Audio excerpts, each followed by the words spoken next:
So I've decided that this summer is going to be the summer that I watch all of the classic movies that I have not seen, that I'm embarrassed that I have not seen.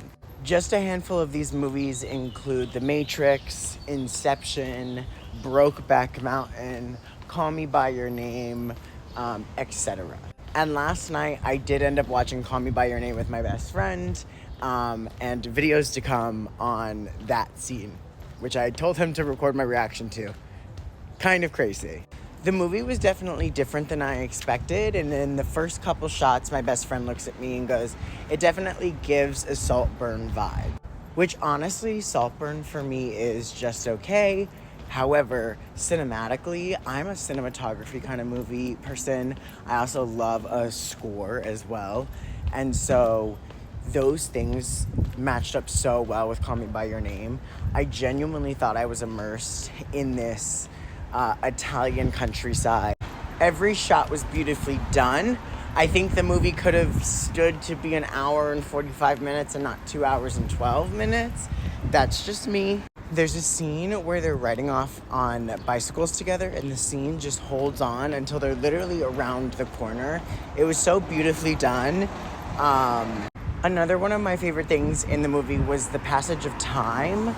One of my favorite scenes was their bathing suits on top of the bathtub, and it just switched bathing suits out to show us that they did end up going swimming, and they did it quite a bit. But this is how we're gonna show the passage of days going by without showing you days and days and days. I also loved the sound, like not just the score. The score was fantastic, again, very immersive. But the sounds in the movie were incredible.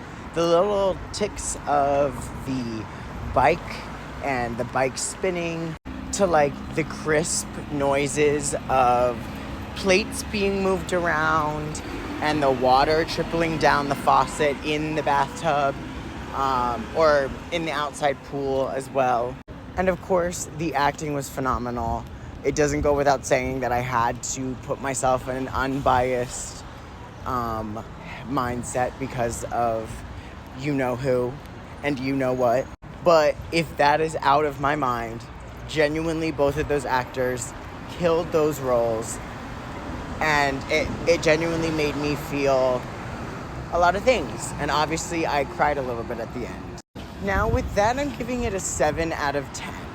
I like this movie. I don't say that I would see it again.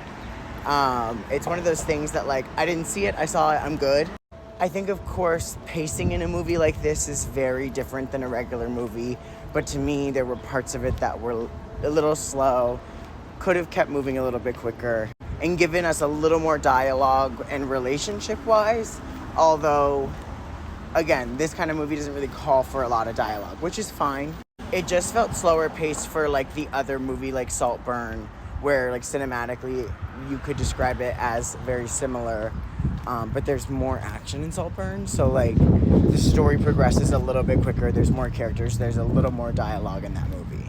There were 2 scenes in the movie that were very out of place to me and didn't really progress the story and ended up just being very strange cinematically and very weird.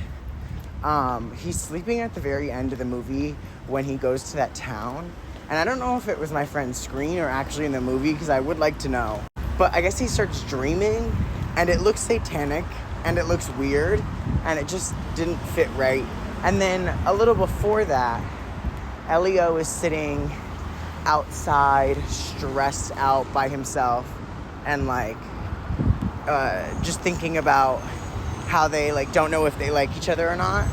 And in that scene, the cinematic part of it makes it look like he's kind of on drugs and like, or high. Like, it just looks a little insane. But overall, I think the last thing that I want to say is that I'm giving it a 7 out of 10 because I think it was my own fruition. I think back, if I had seen it when it came out in 2017, I would have had a completely different reaction and maybe clung on to it more than I am now.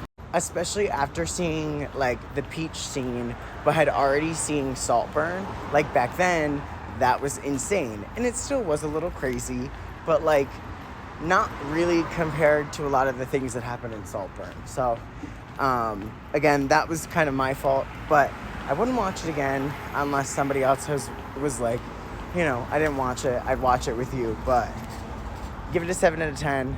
If anybody has any other movies that you don't think that I've seen, albeit I've seen a lot, let me know things that you think are cult classics, and I'll give them a watch.